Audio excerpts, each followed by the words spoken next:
Okay, turn 16. Not a lot has happened, all told. We did hit Conjuration level 4, which is big. There's also a battle in Lake Fortune, so we wiped out the minimal province defense here. Actually, that was probably 5 or 6 province defense. I think it was probably 6, actually. So we wiped them out, no casualties. Took Lake Fortune, which is a pretty, it's a pretty small, unimpressive province, but it is in Fomoria's cap circle. And this is kind of me serving notice to Fomoria that their presence here under the water will not actually be tolerated. Which is a little bit unfortunate because their capital is in fact here, as I thought it might be, which means that half of their cap circle is under water. Very, very unfortunate for them. But I mean, I just have to. It has to be this way. I will not. I'm tolerating Therodos underwater for now, but this lake is rightfully I am rightwise king of this lake, and so I will not brook any interference. That being so, we are just sort of moving around for right now. We're still building that rock walls. Actually, we can have you take over the rock walls. So you can preach. You can take over the rock walls. That'll be fine. Holber is moving over there. Over here. Since we've hit Conjuration 4, we can actually now summon sea serpents. Which I think I might do. Sea serpents ain't bad. I actually need to double check their stats because I haven't looked at sea serpent stats in a while. I just remember the strong impression that they were quote-unquote not bad sort of in my brain. They're very large. They're size 6. They only have 1 attack, but it's a pretty high-quality attack if I recall correctly. And it does a fair grip of poison damage, which is solid. So, hold up. I am actually looking up sea serpents right now on the mod inspector. I know you can't see anything because, of course, my recording software locks onto the window of Dominions itself. And in order to get it to show the mod inspector, I would have to close out the recording and swap to a different mode and pull it back up and yada yada yada. It would be a pain. So I'm not going to do that. Sea serpent. Yeah. Well, okay. So the Sea Serpent attack isn't hugely high damage. It's only 16 damage, but it is piercing damage. And it has on-hit death poison. So 35 poison damage. And the Sea Serpents themselves have 70 hit points and are size 6. So yeah, against Fomorian Giants, it has an attack skill of 15. So yeah, against a Fomorian Giant, a Sea Serpent would be a pretty decent match, to be honest. It would take more damage, because the Fomorian Giants hit a lot harder. But it has Fear, the same morale, slightly more hit points, and a higher attack skill. So... The thing is that I think Sea Serpents would probably still lose to Fomorian Giants one-on-one just because it would take more damage per hit. Well, no, but I'm not counting the poison. And the poison would stack up and start causing damage pretty quickly.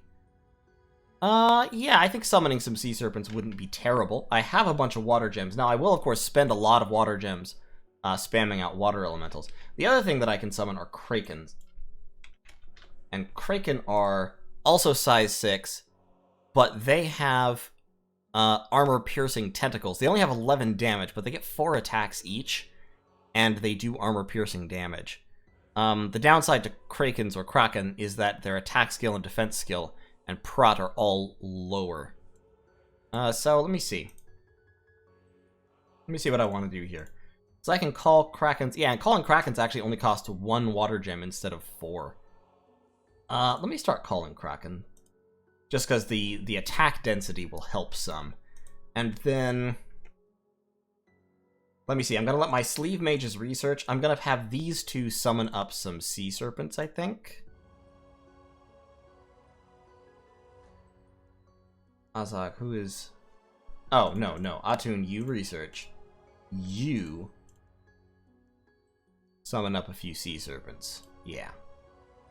So I have 1 Kraken, 2 Sea Serpents, that's 9 gems. We'll do that for like 2 or 3 turns, so a net loss of 3 gems per turn. End up with a little group of troops. It will depend, of course, on what these guys do. There's 20 Fomorian Giants up there. They could probably beat this army. This army is not enough troops to defeat them. But I'm pumping out more Gibboleths, and I'm going to have more Slave Guardians as well. And Slave Guardians have those 20 damage Bone Tridents, plus I'll have my summons, and of course I'll be able to spam out Water Elementals. So if these guys start marching southwards, I will be able to stop them. If they don't start marching southwards, then this army will simply go and take out the Amber Clan. I will, of course, need to retake the Hungry Sea from Fomoria. I cannot allow Fomoria to keep that province. So that's going to be unfortunate for them. But it's how it has to be. I'm recruiting a second Mind Lord because it's never too early to be amassing Mind Lords. Where has my...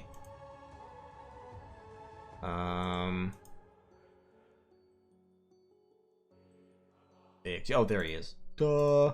I was looking at this guy, I'm like, where has he gone? Where is he? I'm starting to get more and more of Therodos' dominion because I'm right next to one of their temples. So Vor Mifidreth needs to push that up as high as he can, as quick as he can.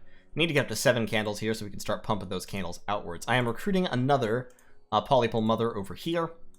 Polypole Mother upkeep will be something in the late game, but it won't be all that much. I mean, it's about 3 gold each per turn.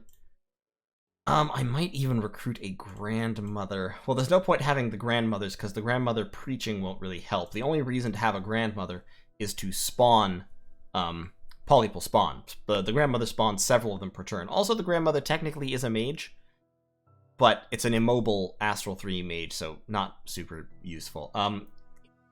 It is recruitable Holy 3, but as Relay, you can just summon Bishop Fish for mobile recruitable Holy 3. That fort will be upgraded next turn. We're moving Pulu down there to build a lab so I can start recruiting mages there as well.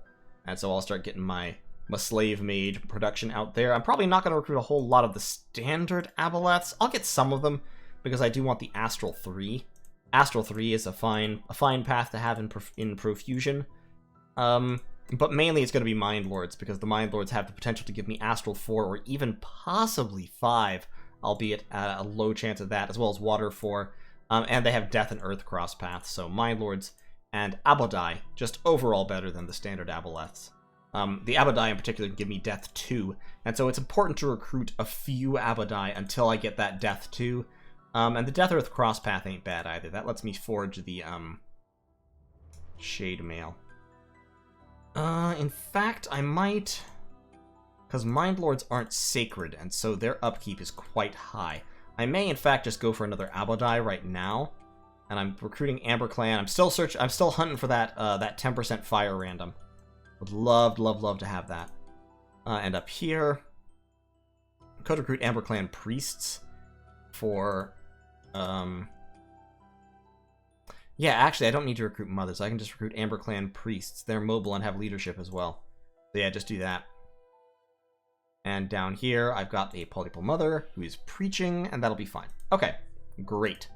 Sounds good. Gathering up troops in case Fomoria is stroppy about me kicking him out of the lake, which, I mean, in his position, I'd be a little stroppy about that too if I thought I could win, but the fact is that long-term Fomoria can't win in the water against Relay. Of course, Relay long-term can't win above ground against Fomoria, so, you know, pros, cons, pluses, minuses. But I think with the, at least if we can enlist the help of Therodos, we could potentially win on land against Fomoria. And if we can manage to get a foothold on land, particularly if we could take Fomoria's capital, that would be radical, amazingly cool, because that would give us air gem income, which we need for forging Amulets of the Fish. And it would also give us a strong fort on land and some more death gems, which would be nice. I don't have any death gems yet. I don't know why I said some more. I have 0. It would give me some death gems.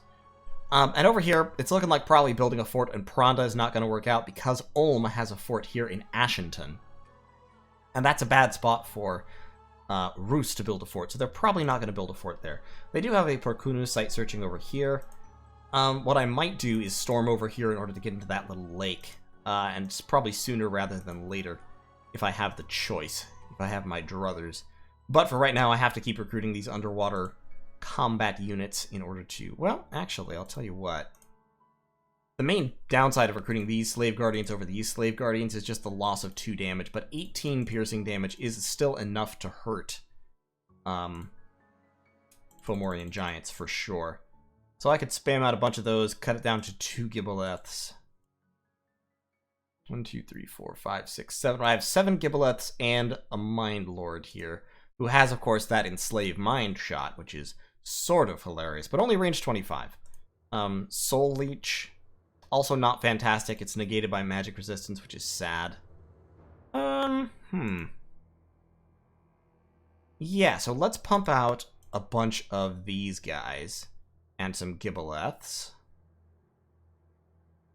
Actually, I'll tell you what, since I've got a bunch of money left over, yeah, just churn those guys out, and then down here, we'll recruit the Giboleths. So we'll start churning out 5 Giboleths or so per turn until we rack up 20 or 30, and that will be enough to let us overwhelm this force with minor casualties. And also, it'll be enough to let us take Underhome pretty effectively. And Underhome has a big garrison, which makes me think it's probably a pretty big province. So I would love to take that out. Site Searcher Mr. Magoo is in trouble.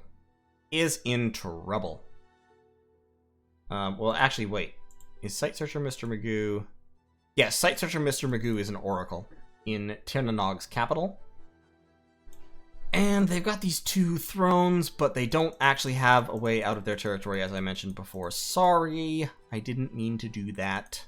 I saw this river when I was kind of vaguely, when I was looking, and I was like, oh, it's next to the cave. Agartha will be fine. I didn't think the game would put somebody here. Oof. If he'd said something on turn 1 or 2, I probably would have restarted the game. But, oh well.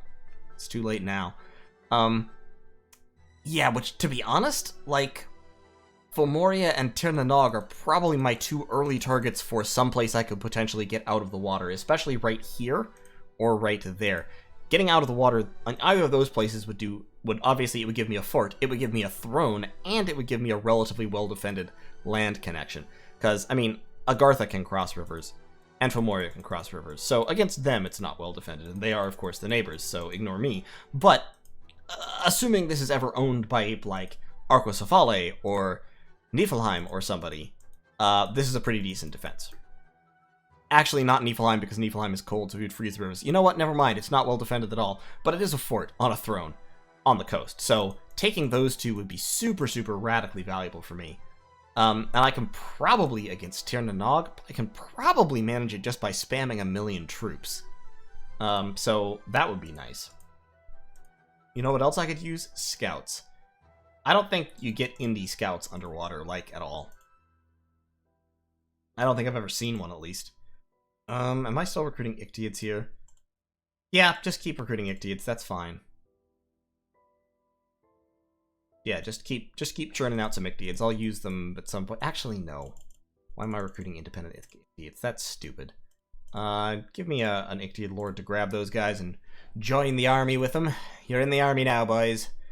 Ulm is building up very, very large armies, so he's got quite a lot of skeletons and axe warriors over here. He's doing the thing that Ulm should do. He's also got none of the mercenaries. He's got a whole bunch of Atavi archers that I think he's recruiting out of this province, plus a bunch of flagellants that popped up from a random event. There's a random event that gives you a Holy 2 priest and a bunch of flagellants. Then he's got some more axe warriors and barbarians over here, and over here even more Atavi archers, plus some of his Ulmish archers and some indie heavy infantry. So he's spamming out a lot of kind of basic infantry crap. And probably, I would imagine, he's going to go take those and try to kill somebody. Who exactly? Hard to say. Vanheim isn't a great target for early age Ulm. Hinnom would be, but Hinnom is on the other side of Rus. And Rus and Ulm are very, very similar, actually, in terms of their troops. I've done analyses of both of them, and the interesting thing is, of course, that the Bear Warrior is basically an Ulmish Axe Warrior, but better. And recruitable from all forts. He's undisciplined, which is a downside, but he has Berserker +3 and Ambidextrous, and really high damage because his strength is high. So the Bear Warriors can absolutely mulch Axe Warriors of Ulm. Similarly, Chud Berserkers can do a ton of damage. Chud Berserkers are like Ulmish troops on crack. Plus the Berserker +2, in addition to actually wearing armor, makes them quite a bit tougher than Ulmish units, and of course they hit like just absolute trucks. And they have enough defense skill and attack skill to actually hit and not be hit semi-regularly. Now, Rus pays for this with garbage mages, of course, but The troop lineup, very solid. In the early game, they're perfectly capable of fighting all. So I don't know where all these troops are going. He's got hundreds of them. Like, that's a lot of troops for this stage of the game. Assuming these totals are accurate, which they may not be because I don't have a scout there, but assuming they're accurate, that's over 400 troops. It's a pretty big deal. This scout can go on land over here, and this scout can go over that way. Because I've already got one down here. We'll sneak that scout into Therodos' land just to kind of check up on things. All right, so that's the turn. I will see you all in turn 17. And we'll see what Fomoria wants to do about this whole situation. I'm going to kick him out. Like, that's not in question. The only question is how long he takes to decide to do something about it and either put up a really, really powerful fight or give up. I think he's recruiting Nemedians, because I don't see any units up here. It says he has 7 Firbolg Druids, so I guess he might be recruiting just Firbolg Druids in order to save money. But in his place, I would probably be trying to pump out as many Nemedian sorceresses as possible to get some research going and to have the Skelespam and Thunderstrike potential for an early war, if at all possible. So, thanks for watching. See you next turn. Alright, turn 17. So, Fomoria is pushing his giants down. This says 9, but it's actually 14 Fomorian giants. He's recruiting more Fomorian giants up here, so it looks like he is doubling down on going underwater. As I think I said in the last video, I think this is a poor strategy. I mean, he's in a fairly unenviable position, generally speaking, and I understand why he feels like he has to have these water provinces around his capital, but the fact of the matter is, he doesn't have a way to hold them. Fomorian giants are tough, but as soon as I hit Conjuration 5, they're doomed. So, what I'm doing here, I'm moving some mages over here. This fortress will be done in 2 turns, so even if he pushes down, as I mentioned before, timing-wise, he's not going to be able to get here in time to beat this fort. I'll have troops inside. I have 40 units there. I have 16 here. These guys are mindless, so they don't really contribute any siege defense. But I do have the Sea Serpents, and a couple of Sea Serpents and a Kraken.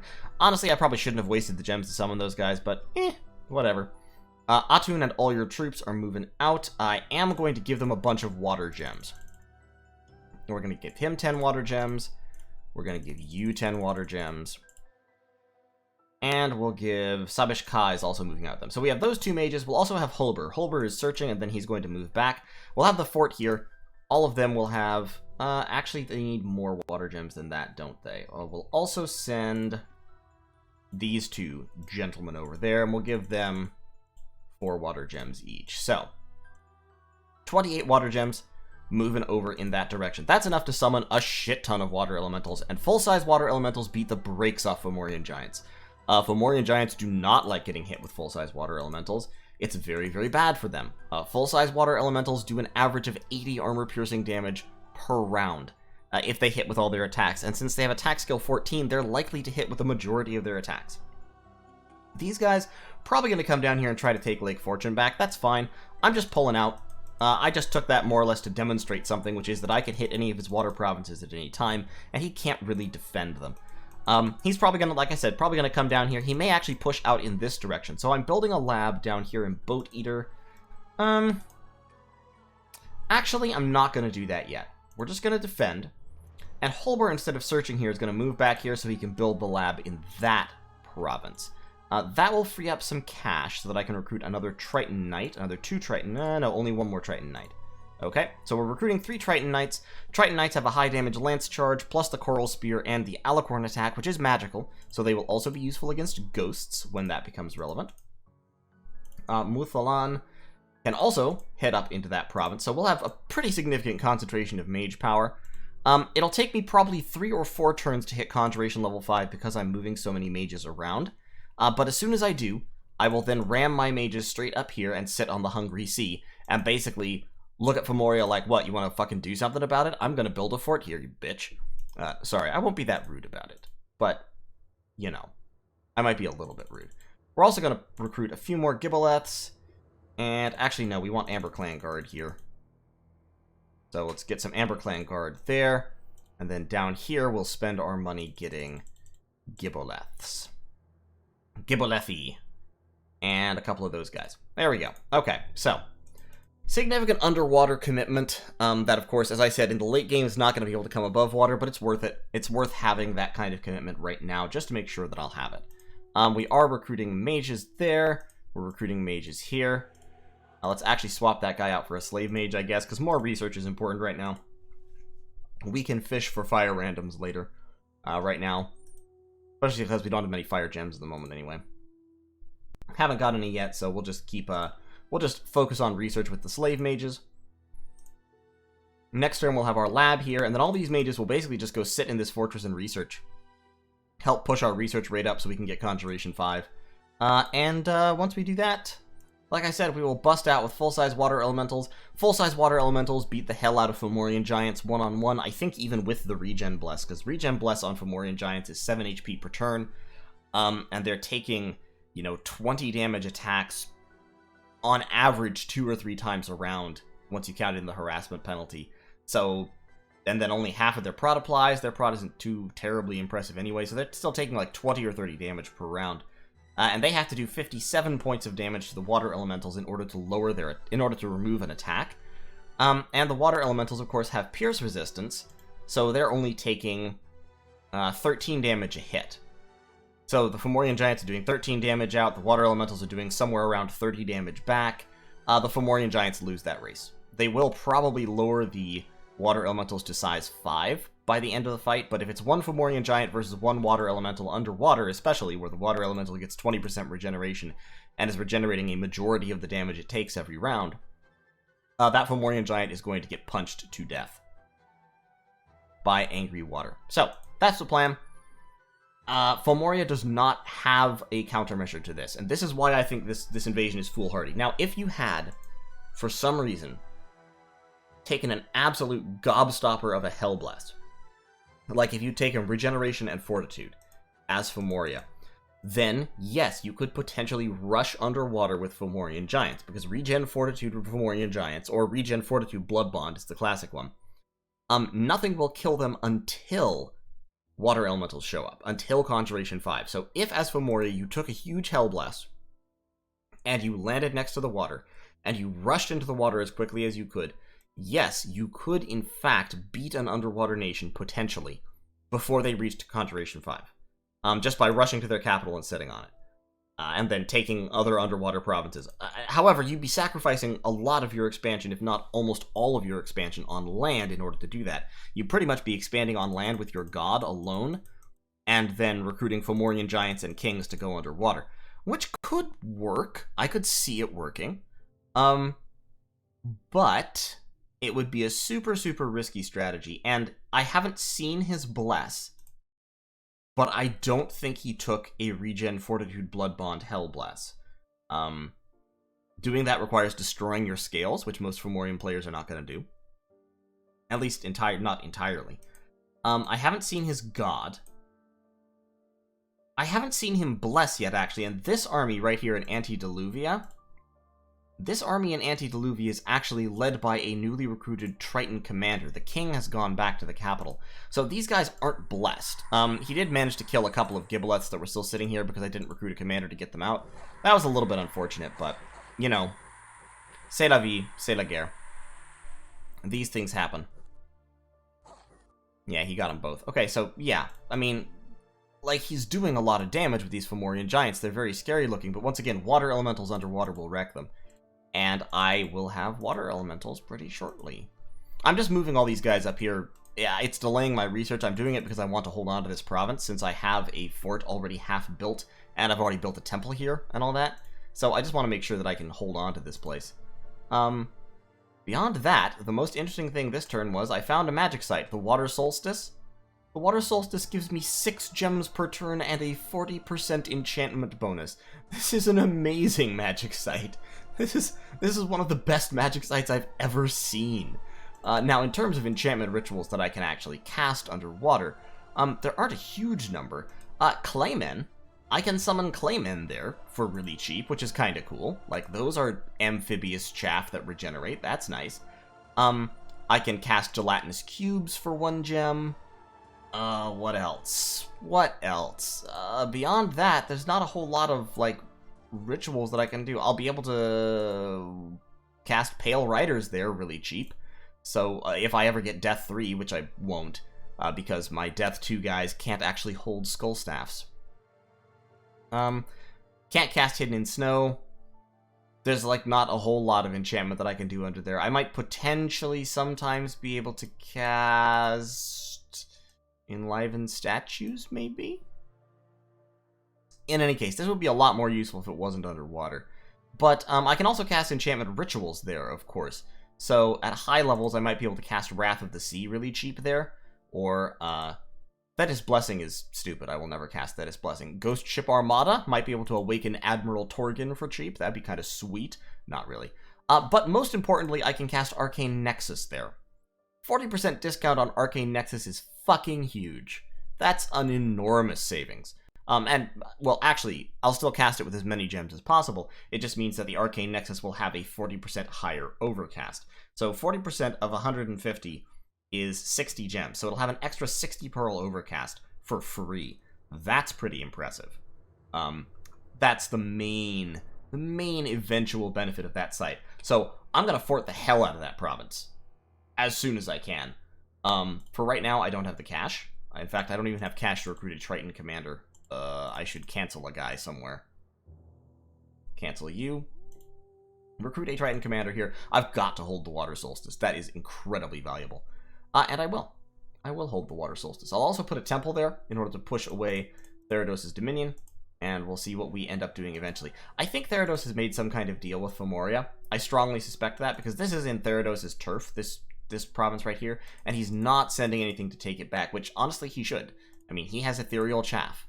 Fomorian giants do not have magic weapons.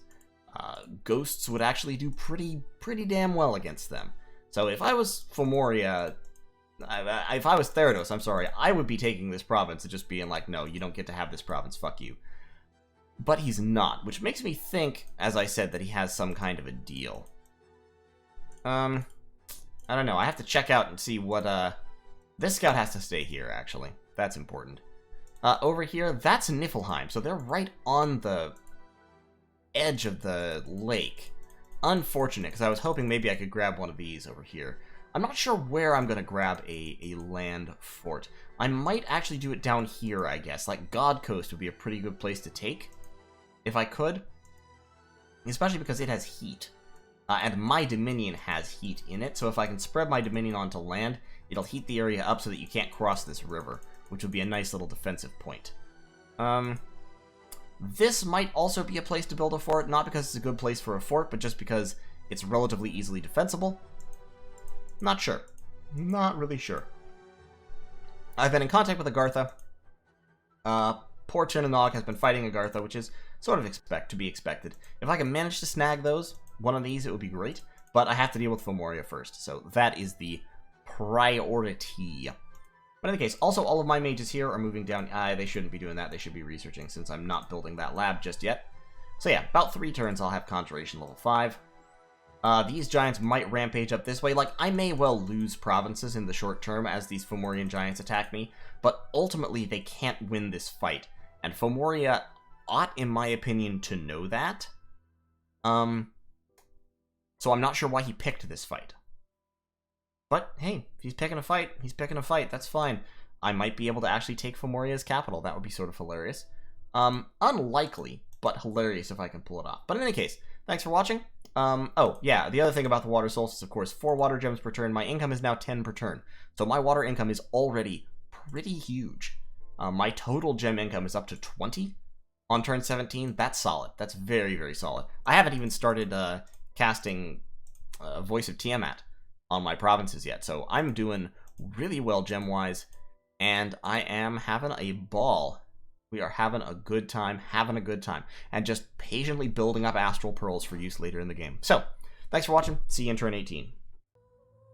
Alright, folks, it's turn 18. Fomoria has sent me a message. The kings of Fomoria do not appreciate uppity, aggressive, barely evolved mudfish. Vacate the waters surround Fomoria. Ha! No. Proclamation from Fomoria. He's made Gnocher his prophet. Great, the prophet of goals. And there was a battle in Lake Purple. These 14 Fomorian giants wiped out some more province defense. That's fine. We have a plague in Emerald Lake. Unfortunate, but it should abate soon, hopefully. We've gotten a free Lightless Lantern, which is pretty good. We got a free gold, plus 187, and we got Torkul the He Who Breathes. Torkul He Who Breathes is the best Relayan hero by far. He's added by worthy heroes. He's not a native hero. And the reason he's the best is because he gives you the air-water crosspath, which I don't think... Yeah, Holber does not. So Torkul is your only national way of forging Amulets of the Fish, unless you build your god to forge Amulets of the Fish, which, of course, I have, but I've also made my god imprisoned, so he won't wake up for another several turns here.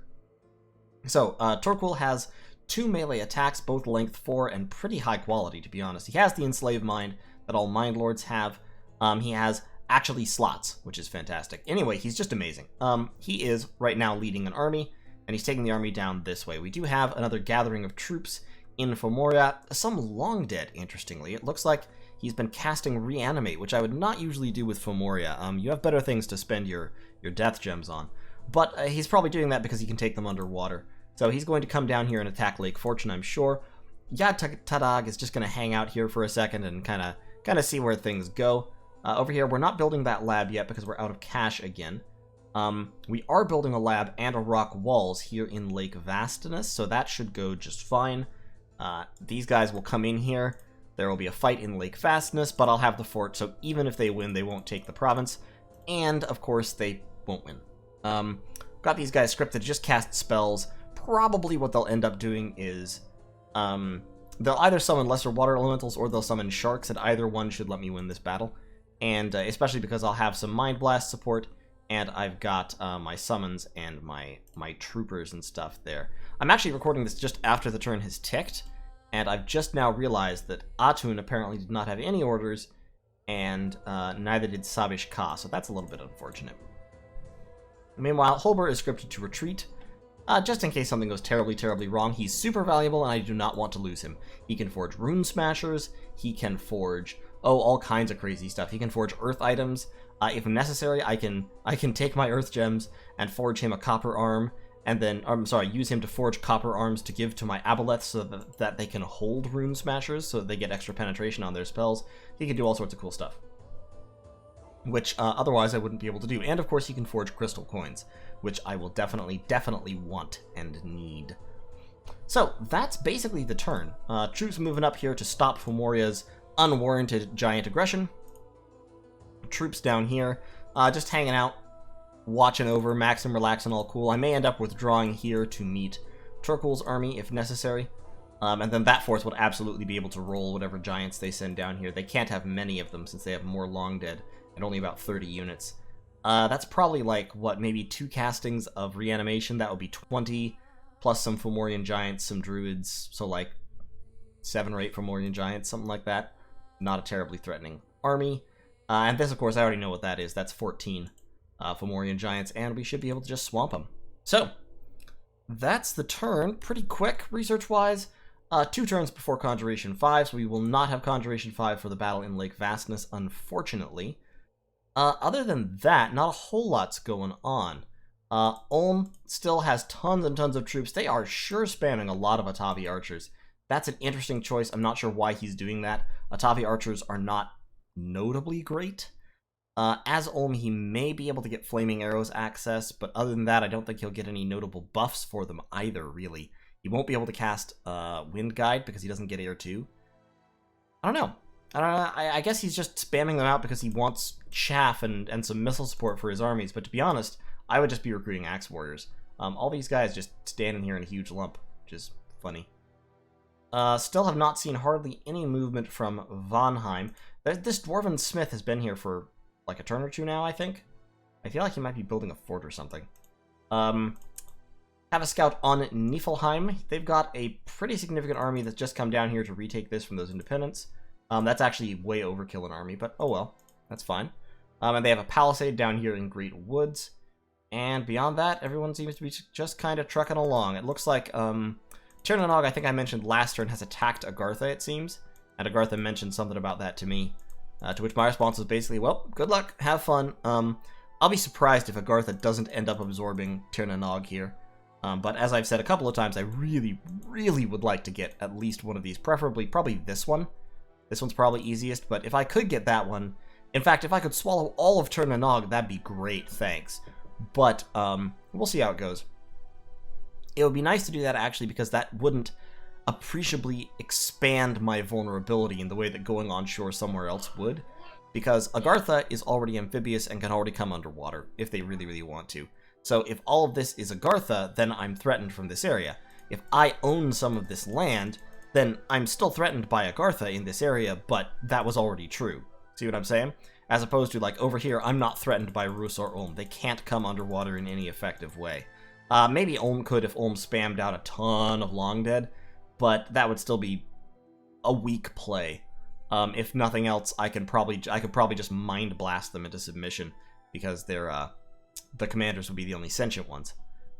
Whereas if I go up onto, like, one of these provinces or somewhere, then I can be pushed off the land very, very easily by counterattacks. So in terms of locations where going up on land might work, that might work. That might well work. That's actually a really good place to go. Anywhere over here is a good place to go, because as Tir Na falls to Agartha, which I anticipate they will, occupying some of their territory won't increase my own vulnerability. So, that's the plan there. And we'll, the whole Therodos situation's still shaking out. They're fine. For right now, they're fine. We need to deal with Fomoria and possibly get a foothold on land first. So, thanks for watching. I'll see you all in turn 19.